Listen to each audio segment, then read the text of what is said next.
Sowa Store murakaza neza. Kiranga Imana y'u Burundi n'u Rwanda na bugufi. Amateka yiwe Kiranga nayahe? Kiranga yoba yavuye mu ijuru. Ibitangaza Kiranga yakoze wowe ubizi. Kiranga yari Imana canke yari intumwa y'Imana. Kiranga yabahehe. Kiranga ni mwenende. Ninde yatanguye gusenga Kiranga ku ncuro ya mbere? Kiranga yoba yari umugore canke yoba yari umugabo? Ku by'ukuri amateka ya Kiranga kiri umweru nayahe? Amateka ya Kiranga kiri umweru reka yose ndayagusobanurire uko yakabaye. Ngusabe ubanze ukore subscribe nyimba utarayikora kuri Sowa Store. Hanyuma twiyumvire amateka ya Kiranga kiri umweru. Patiri Etienne ni umushakashatsi ku mateka yaranze igihugu c'u Burundi n'umuzo wabakava amahanga. Patiri Etienne avuga ko Kiranga kiri umweru yava mu bwoko bw'abanyamwezi, ubwoko bwamukamwo abitwa abezi batwaye igihugu c'u Burundi ku ntwaro ya cami nka Mwezi Gisabo ndetse nabandi. Ubu aho Kiranga yavuye habarizwa ku gihugu ca Tanzania, hibwe igihugu c'u Burundi. Nivyo wavyumvishije neza, hari ubutaka Tanzania ifise bwahoze ari ubw'u Burundi, maze Tanzania ibwambura igihugu c'u Burundi. Mu mwaka w'igihumbi kimwe n'amagana 1919 abaganwa babiri, uwitwa Ntarugera n'uwitwa Nduwumwe, barahenzwe batanga intara y'u Burundi yitwa Bugufi, bayiha abakoroni babiri. Abo bakoroni babiri, umwe bamwita Ortiz akaba yari umubirigi, maze uwa kabiri bakamwita Miller, uwo nawe akaba yari umwongereza. Babahenze ko bagira batwubakire ibarabara ry'indarayi mu masezerano yiswe Beribasere. Iryo barabara bababwira yuko rizova ahitwa Kapu muri Afrika y'Epfo, rikanyura mu gihugu ca Tanzania ni Burundi mu ntara ya Bugufi twanyazwe, rigashika ikayero mu gihugu ca Egypt ariyo Misiri y'uno musi. Ariko ku by'ukuri ayo masezerano ya Beribasere ntabwo yari amasezerano nyakuri, bari babikora babizi neza yuko ayo masezerano atabaho, ahubwo ari imwe mu nzira zo kugira ngo bikunde Uburundi bunyagwe, iyo ntara ya Bugufi ishigwe ku gihugu cha Tanzania. Nguko uko Kigoma, Kibondo, Kagera, Ngara, Bukoba hambuwe Uburundi mu mwaka w'igihumbi kimwe magana 1919 hashigwa kuri Tanzania. Aho hose hari i Burundi mu ntara ya Bugufi. Intara ya Bugufi niyo Kiranga kiri umweru yavukamo. Twikomereze n'amateka ya Kiranga kiri umweru, ivy'intara ya Bugufi twibwe tuzobigarukako mu kiganiro cihariye kuri Sowa Store. Sowa Store murakaza neza. Kubw'ibyo abavuga yuko Kiranga yamuka muri Tanzania ntabwo ari ivy'ukuri, kubera yuko intara ya Bugufi Kiranga yamukamwo ico gihe ntabwo yabarizwa ku gihugu ca Tanzania. Iyo ntara ya Bugufi Kiranga yamukamwo ico gihe yabarizwa ku gihugu c'u Burundi. Ubwo rero iyo bavuze ngo Kiranga yamuka mu gihugu ca Tanzania, ico babashingiyeko ni kubera yuko yava aho muri iyo ntara ya Bugufi. Ubwo rero iyo ntara ya Bugufi nayo ikabarizwa kuri Tanzania. Mugabo mu gihe ca Kiranga ntiyabarizwa kuri Tanzania, ico gihe intara ya Bugufi yabarizwa ku gihugu c'u Burundi, akaba rero ari yo ntara irimwo Kigoma, Kibondo, Kagera, Ngara, Bukoba, aho hose hari mu ntara ya Bugufi yambuwe igihugu c'u Burundi. Sinogenda ntakubwiye yuko umwami w'u Burundi Mwambutsa wa kane Bangiricenge mu mwaka w'igihumbi kimwe magana 1947 yarandikiye ONI kugira ngo ONI idusabire dusubizwe intara yacu ya Bugufi iri ku gihugu ca Tanzania twambuwe. Ico gihe umwami Mwambutsa wa kane Bangiricenge kwiryo kete yandikiye ONI, n'ubu kugera kuri no saha ntabwo ONI irishura u Burundi ngo itubwire yuko Tanzania izoteba idusubiza intara yacu canke se itazoyidusubiza. N'ubu inyishu ntirigera iboneka kuva mu mwaka w'igihumbi kimwe magana 1947. Ise mbonera bona ONI izoteba itwishura? Utwandikire muri commentaire utubwire ko wewe ubibona. Reka twikomereze n'amateka ya Kiranga kiri umweru. Professor Martin Nduwimana yanditse ko se wa Kiranga yitwa Wamara. se wa kiranga yitwa Wamara yava mu bwoko bw'abanyamwezi mu ntara ya Bugufi. Nyina wa kiranga yitwa Muhindo, iryo niryo zina ryiwe rya nyina wa kiranga kiri umweru. Uwo nyina wiwe nawe yava mu bwoko bw'abashubi ahitwa Ibushubi, naho nyene ubu habarizwa ku gihugu ca Tanzania, ni hamwe muhambuwe Uburundi mu mwaka w'1919 muri ya masezerano ya Belibasar yo kubaka ibarabara ry'indarayi. Ibarabara ryari kuva muri Afrika y'Epfo rikanyurangana gushika mu gihugu ca Tanzania, rigaca no muri ya ntara ya Bugufi ya yindi Uburundi bwambugwa, hariyo ntara kiranga kiri umweru yavukamwo, hariyo ntara yambuwe Uburundi mu mwaka w'1919 igihe ibikomangoma canke se abaganwa babiri harimwo uwitwa Ntarugera bahendwa ngo tugiye twubakirwe ibarabara ry'indarayi, kumbe mu kugira ngo twambugwe ubutaka bwacu. Ubwo rero nyina wiwe amazina yiwe akaba arayo ngayo. Nyina wiwe nyina wa kiranga kiri umweru akaba yitwa Muhindo, nayo se wiwe akaba yitwa Wamara.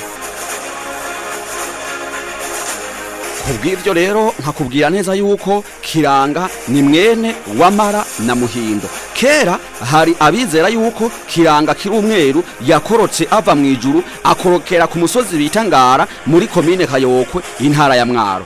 Ariko ku bushakashatsi nagerageze gukora mu kubaza incabwenge na cane cane kubize amateka y'igihugu c'u Burundi, ivyo byo kuvuga yuko kiranga yakorotse ava mu ijuru akorokera ku musozi wa Ngara muri komine Kayokwe ntabwo arivyo habe namba habe na gatoyi. Ahubwo naje gusanga kiranga kiri umweru ku vy'ukuri yavuye mu ntara ya Bugufi ibarizwa muri Tanzania, ariko ico gihe hakaba hari i Burundi.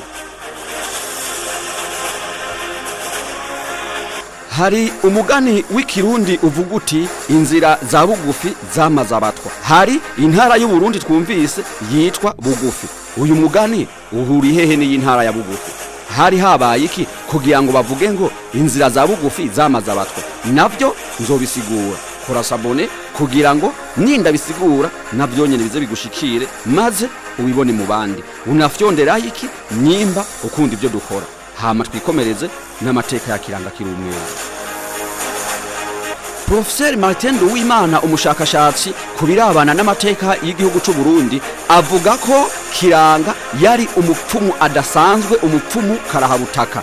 Ariko icatuma abarundi bico gihe batamufata nk'umupfumu nuko kiranga atigera atanga umuti. Ubwo kiranga ngubwo wabugiye kumusaba ikintu runaka, ukabugiye iwe ufise ikintu runaka ugamije ugomba gusaba, yagukorera ibintu by'imigenzo gusa, akakubwira ingene usenga n'ibindi bintu ukora, kandi ngo ivyo kiranga yakubwira byose byategezwa kugenda kwa kundi nyene yabikwemerera, kwa kundi nyene wabisaba. Ubwo ugiye gusaba itunga ntabwo kiranga yaguha umuti, ahubwo kiranga arinza kwemerera ati genda itungo ndari guhaye, ubwo mu minsi mike wisangura umutunzi. Ugiye kumusaba kubengukwa, ubwo mu minsi mike wasanga warose umugeni, nkimbura umuhungu ukaronka umugore, nkimbura umukobwa ukaronka umuhungu akwabira. Ubwo ico wagenda kumusaba ntabwo kiranga yaguha umuti, kubera rero yuko ngo abapfumu bari basanzwe bari ico gihe bobo iyo umuntu yabitura bamuhereza imiti, mugabo kiranga nta muti yatanga. Ubwo rero kubera yuko ivyo basaba kwa kiranga babironka, mugabo bakabironka ata muti yabahaye, bobo bacavuga bati ntabwo kiranga ari umupfumu, ahubwo kiranga ni Imana idasanzwe. Narijya yuko kiranga ngo ivyo yabahereza, ivyo bakuriwe ni ibintu batashobora kuba boronka ku bandi bantu abari bo bose, nguko uko kiranga yafashwe nk'Imana. Iyo migenzo rero kiranga kiri umweru yakorera abamwituye kugira ngo bashobore kuronka ivyo bagiye kumusaba, yari imigenzo igiye itandukanye. Ubwo iyo migenzo abayikora nibo baca bavuga bati bagiye gusenga kiranga. Muri iyo migenzo twovuga nk'umugenzo bita kubandwa. Kubandwa wari umwe mu migenzo yaranga abantu bagiye gusenga kiranga. Kwiraba ingwa uwo nawo wari uwundi mugenzo wakorerwa abagiye gusenga kiranga, mugabo bakawukorerwa bitewe nico bagiye gusaba, nico bagiye kurondera kwa kiranga.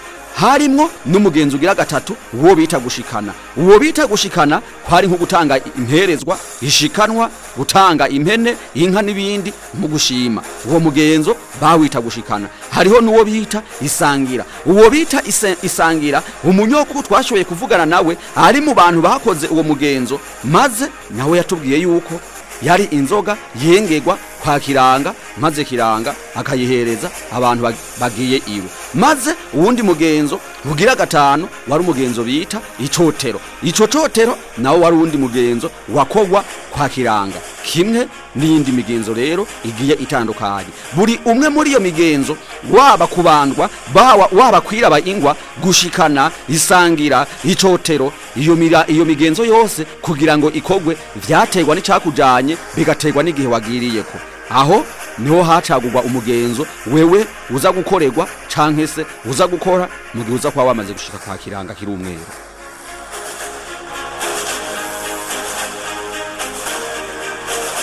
Mutama Bihondogo umwe mu bishegu vya Kiranga avuga ko Kiranga atabesha, ariyo mpamvu n'umwami w'u Burundi uwo ari we wese yatwaye mu gihe ca Kiranga atagwana intambara atabanje kubaza Kiranga kiri umwero. Kuko Kiranga kiri umweru ngo avuze ngo iyi ntambara ntabwo tuzoyitsinda, ahubwo twimuke tuve aha hantu kugira ngo ntibazi bahatugandagurire. Nukuvuga yuko umwami wese yinangira byarangira bamwiciye aho hantu. Ubwo rero biza kugaragara yuko Kiranga atabesha. Ubwo n'abami nabo baramuyobotse bitewe nuko ivyo Kiranga yababwira ngo vyose byagenda nkuko yababwiye. Ngo nayo ubwo haba hagomba kuba intambara, umwami agomba kugwana n'uyundi, Kiranga akababwira ati iyi ntambara ni muze tugere tuyigwane kubera yuko tuzotsinda. Ngo ico gihe abarundi batana intsinzi bagatsinda uwaba yabendereje, maze agashaka yuko bumvirizanya imitsi. Ubwo rero n'abami nabo ubwabo barayoboka Kiranga.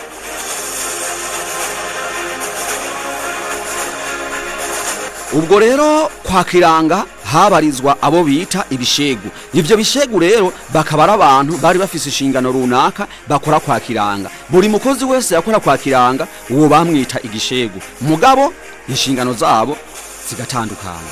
Harimwo nk'abaraba irangi bagasiga irangi umuntu aje gusaba kwa Kiranga, nk'uje gusaba umwana, uje gusaba itunga, uje gusaba umugore, uje gusaba inka, uje gusaba umugabo n'ibindi bitandukanye byaba bimuzanye kwa Kiranga. Uyo babanza kumuraba ingwa, bakamuraba ingwa yera, bakamuraba irangi. Ubwo rero abangaba bamuraba ingwa ndetse n'abakura iyo ngwa ndetse abenga inzoga kwa Kiranga ndetse abateka ibifungurwa biza kuzimanwa, abaje kwa Kiranga n'abaje mu migigwa yakorerwa kwa Kiranga, aba bakora ibi bikorwa byo kwa Kiranga, aba bose abakozi bakora kwa Kiranga bose babita ibishegu. Kubw'ivyo iyo bavuze ibishegu nuwo wese yarafise inshingano ajejwe muhira kwa Kiranga, ku kirimba kwa Kiranga.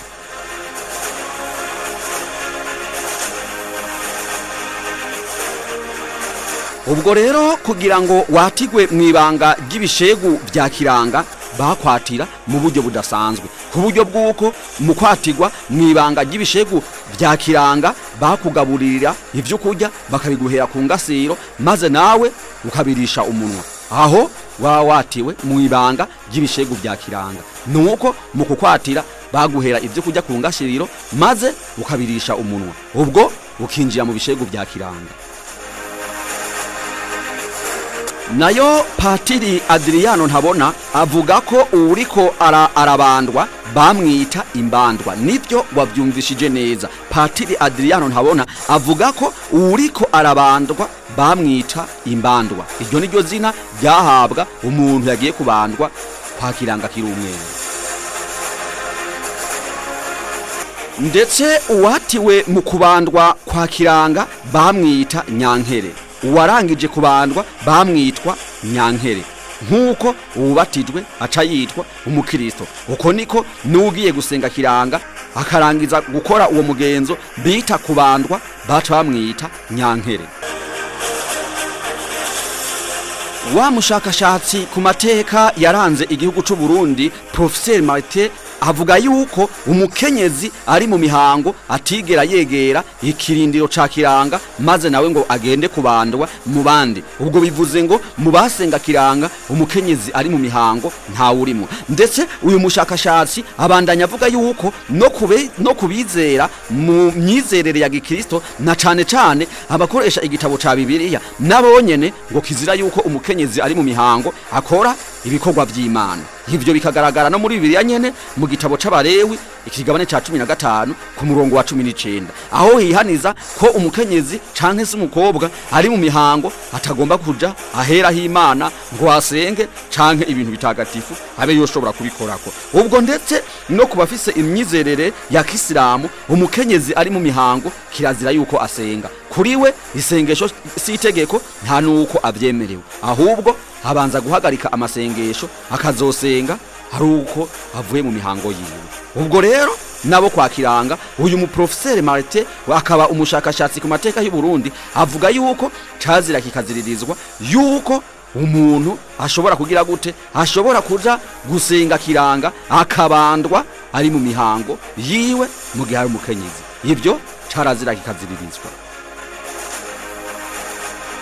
Ikindi womenya kuri kiranga kiri umweru uyu yasengwa nuko inzoga yengewe kiranga kugira ngo ayinwe. Iyo nzoga kugira ngo kiranga ayinwe yabanza guhondwa ikabanza kunyobwa n'igishegu citwa mbanzendore. Ico gishegu mbanzendore nico cabanza kunwa kuri iyo nzoga yengewe kiranga, maze kiranga akabona kuyinwa kubera ko mbanzendore yarangije kuyinwa. Uwo mbanzendore cari gishegu kijejwe ako kazi.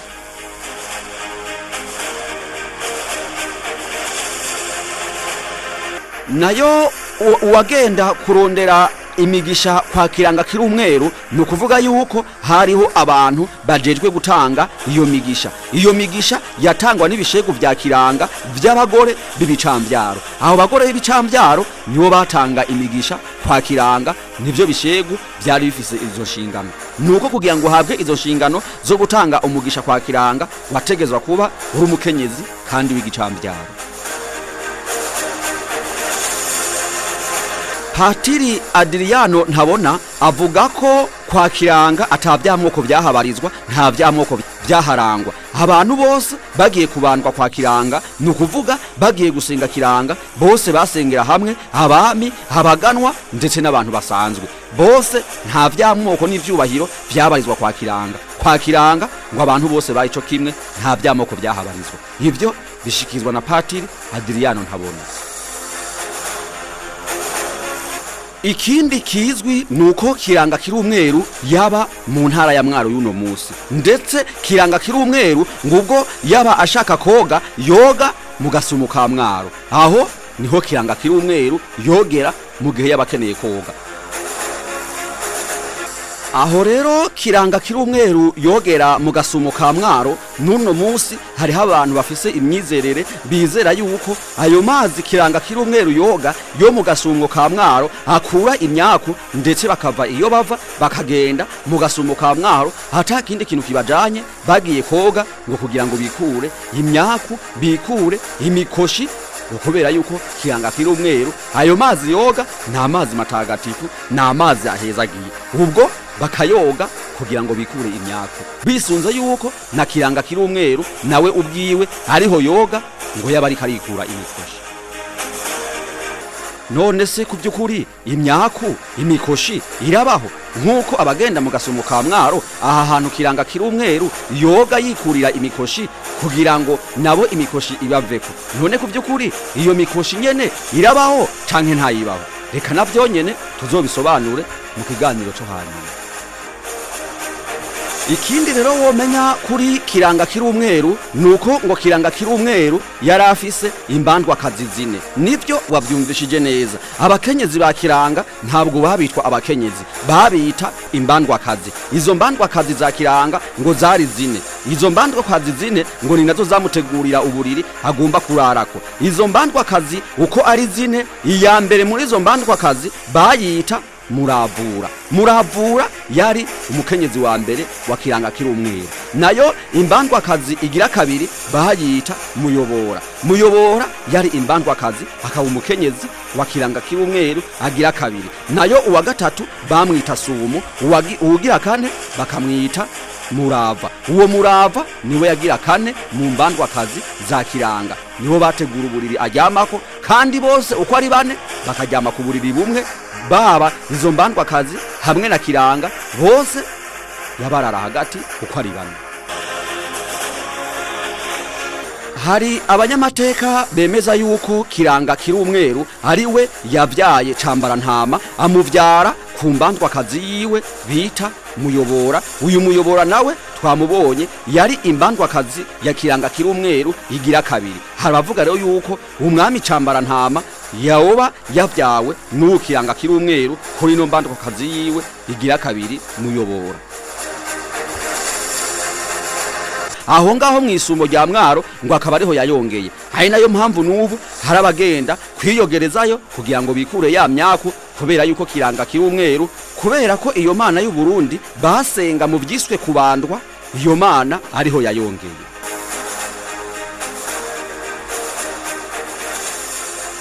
Ngayo amateka ya kiranga kirumweru yasenzwe nk'Imana n'abarundi n'abava i Rwanda n'abava ibugufi mu Burundi, muri ya ntara Uburundi bwanyagwa na Tanzania mu mwaka w'igihumbi 1919. Mbasabe mufyonde kuri like, munagire subscribe ku batarayikora, ndetse munakirungikire n'abandi kugira ngo n'abandi barundi bumve amateka ya kiranga kirumweru yasenzwe afatwa nk'Imana mu gihugu cy'u Burundi. Sowa Store murakagira amahoro n'amahonda, iteka nitekane mu mitima no mu mifuko. Hasta la Victoria siempre. Mugire subscribe kugira ngo mukomeze mwumve ivyanyegejwe n'abanyegezi b'ivyanyegejwe binyegurwa n'abanyeguzi b'ivyanyegejwe babinyanyagiriza abinyegejwe bose. Sowa Store ntimwibagire gukora subscribe.